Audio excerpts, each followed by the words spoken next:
আমার স্বামী সারাদিন কাজ শেষে বাড়ি ফিরে দেখলো বাসার সামনে তার ছেলে মেয়েরা আগের দিনে জামা কাপড় পরে ধুলোবালির মধ্যে খেলা করছে। বাড়ির সামনে দেখলো ময়লা ভর্তি ব্যাগ, পচা ময়লার গন্ধে মাছি ভন ভন করছে। অবাক হয়ে সে তাড়াতাড়ি বাসার দরজা খোলা দেখে ভিতরে প্রবেশ করলো। ভেতরের অবস্থা তো করুন, বাসা তো না যেন যুদ্ধক্ষেত্র। ভাঙা বাল্ব, কাঁচের টুকরা মেঝেতে ছড়ানো ছিটানো আছে, কার্পেটটা দেয়ালের সাথে দুমড়ে মুচড়ে পড়ে আছে, বাচ্চার খেলনা সারা ঘর ছিটানো। হাই ভলিউম দিয়ে টিভিটা কার্টুন চলছে। জানালার গ্রিলে, খাটের নিচে, সোফার উপরে জামা কাপড় ছড়িয়ে আছে। কিচেনের অবস্থা তো আরো ভয়াবহ।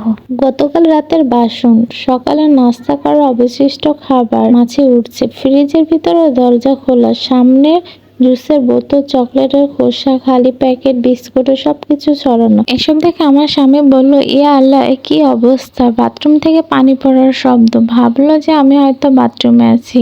গিয়ে দেখে বাথরুমের দরজা খোলা, পানি উপচে পড়ছে, ভেতরে কল খোলা, ভেজা জামা কাপড় নিচে পড়ে আছে, বালতি ভর্তি সাবানের পানি, টুথপেস্ট এর মুখ সবকিছু খোলা, এক গাদা টয়লেট পেপার ভিজা, বেসিনে আয়না, টুথপেস্ট লাগানো।